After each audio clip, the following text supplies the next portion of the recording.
Hello বন্ধুরা, আশা করছি তোমরা সবাই ভালো আছো আর আমিও ভালো আছি। আরেকটি নতুন রেসিপি নিয়ে তোমাদের কাছে চলে আসলাম।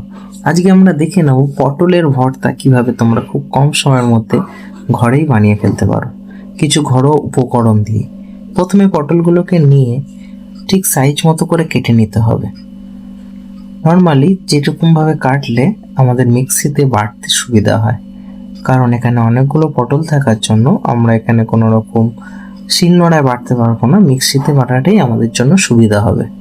পটলগুলোকে কেটে ভালো করে জলে ভিজিয়ে নিয়ে সেটাকে সেদ্ধ করতে দিয়ে দিতে হবে এবং কিছুক্ষণ সিদ্ধ হয়ে যাওয়ার পর সেটিকে জলটি ছেঁকে নিয়ে পটলগুলোকে আলাদা করে নিয়ে নিতে হবে এবং সেই পটলগুলোকে একটি মিক্সির মধ্যে একে এক করে আমরা সব পটলটাই দিয়ে দেবো এবং তারপর সেই মিক্সি বন্ধ করে আমরা পটলগুলোকে বেটে নেব।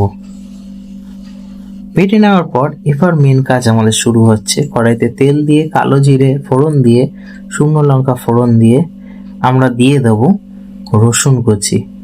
আগে থেকে কিছু কেটে না রাখা রসুন কুচি আমরা দিয়ে দেবো। খানিকটা নাড়াচাড়া করে নিয়ে আমরা দিয়ে দেবো পেঁয়াজ কুচি। পেঁয়াজ কুচিটা একটু বেশি পরিমাণে দিতে হবে। ভালো করে নাড়াচাড়া করে নিয়ে একটু যখন পেঁয়াজের কালার বাদামি হয়ে আসবে তখন আমরা আগে থেকে যেটা গ্রাইন্ড করে রাখা পটলটা সেটি দিয়ে দেবো।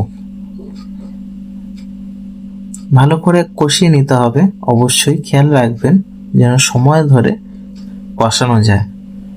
অবশ্যই খুব সুন্দর হবে খেতে। প্রত্যেকে ঘরে ট্রাই করবেন, দেখবেন সত্যি খুব সুন্দর লাগছে। এর মধ্যে দিয়ে দেবো হলুদ গুঁড়ো, পরিমাণ মতো লঙ্কার গুঁড়ো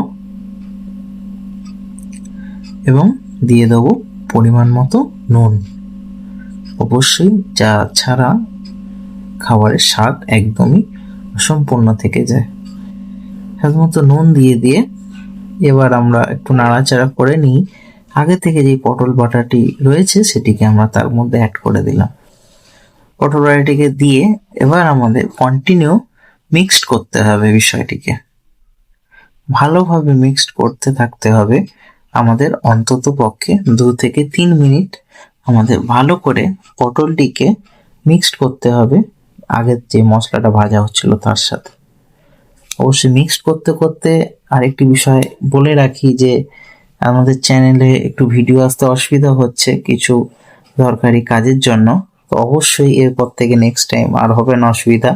কন্টিনিউ আপনারা ভিডিও পাবেন এবং ভিডিওর মাধ্যমে নতুন নতুন কিভাবে রান্না বের করা যায়, নতুন নতুন কি রান্না আবিষ্কার করা যায় আপনারা দেখে নিতে পারবেন।